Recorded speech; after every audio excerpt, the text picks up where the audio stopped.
ഹരേ കൃഷ്ണ. ഇന്നത്തെ ദിവസം ഭഗവാൻ കൃഷ്ണന്റെ പരിശുദ്ധ ഭക്തനായ ശ്രീവാസ് പണ്ഡിറ്റിന്റെ തിരോഭാവ ദിവസമാണ്. ചൈതന്യ മഹാപ്രഭു, നിത്യാനന്ദ പ്രഭു, അദ്വൈതാചാര്യർ, ഗദാധർ പണ്ഡിറ്റ്, ശ്രീവാസ് ഠാക്കൂർ എന്നീ പഞ്ചതത്വത്തിലെ ജീവതത്വത്തെ പ്രതിനിധീകരിക്കുന്ന വ്യക്തിയാണ് ശ്രീവാസ് പണ്ഡിറ്റ്. സാക്ഷാൽ നാരദ മഹർഷിയാണ് ചൈതന്യ ലീലയിൽ ശ്രീവാസ് പണ്ഡിറ്റായി അവതരിച്ചത്. ചൈതന്യ മഹാപ്രഭു അവതരിക്കുന്നതിന് 30 വർഷം മുൻപ് ശ്രീഹട്ട എന്ന സ്ഥലത്താണ് അദ്ദേഹം അവതരിച്ചത്. ശ്രീവാസ് പണ്ഡിറ്റ് തൻ്റെ അതിതീവ്രമായ ഭക്തിയാൽ ഭഗവാൻ നവദ്വീപിൽ അവതരിക്കുന്ന കാര്യം മുൻകൂട്ടി മനസ്സിലാക്കി അവിടേക്ക് താമസം മാറി. ശ്രീവാസ് പണ്ഡിറ്റും ഭാര്യ മാലിനി ദേവിയും ചേർന്ന് ജഗന്നാഥ് മിശ്രയ്ക്കും ശശി ദേവിക്കും, അതായത് ഭഗവാൻ ചൈതന്യ മഹാപ്രഭുവിൻ്റെ അമ്മയ്ക്കും അച്ഛനും അവരുടെ പുത്രനായ നിമായിയെ പരിപാലിക്കുന്നതിനുള്ള പല നിർദ്ദേശങ്ങളും നൽകിക്കൊണ്ടിരുന്നു. നിമായി തൻ്റെ പാണ്ഡിത്യത്തിൽ അഭിമാനിച്ചപ്പോൾ ശ്രീവാസ് പണ്ഡിറ്റ് ഉപദേശം നൽകി.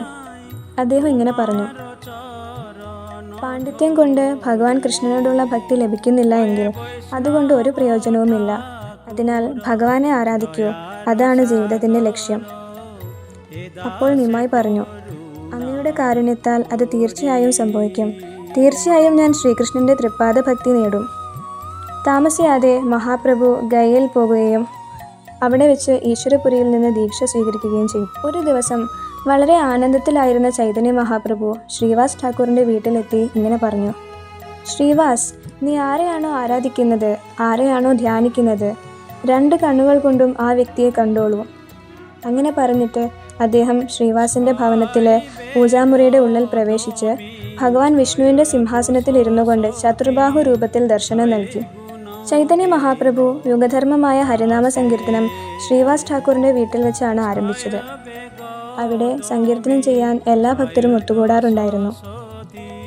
ശ്രീവാസ് ഠാക്കൂറിൻ്റെ ഭക്തിയുടെ തീവ്രത വെളിവാക്കുന്ന, ഒരിക്കലും മറക്കാനാകാത്ത ഒരു സംഭവം ഇങ്ങനെയാണ്.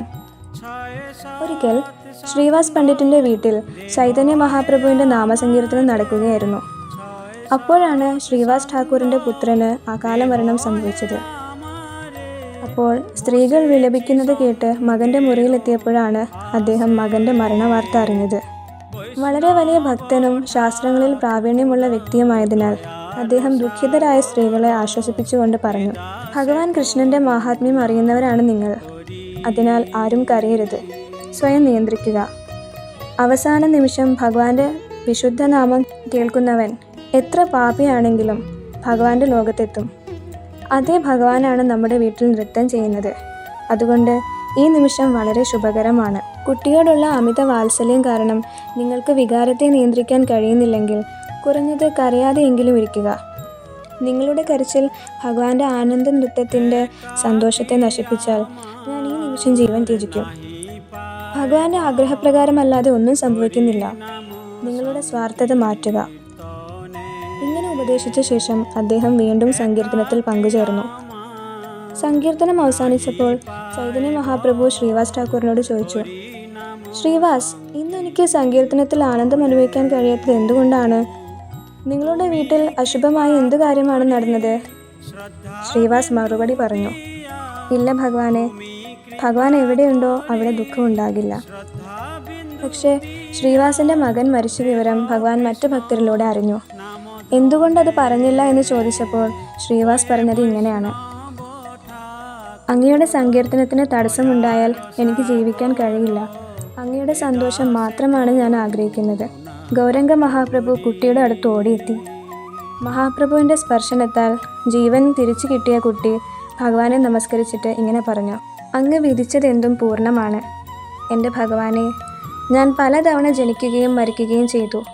എന്നാൽ ഈ മരണസമയത്ത് അങ്ങയുടെ സുന്ദരമായ മുഖത്തിൻ്റെ ദർശനത്താൽ ആനന്ദത്തോടെയാണ് ഞാൻ മരിച്ചത്. ഇത് കേട്ട് ശ്രീവാസ് ഠാക്കൂറും കുടുംബവും ചൈതന്യ മഹാപ്രഭുവിൻ്റെ പാദത്തിൽ വീണു.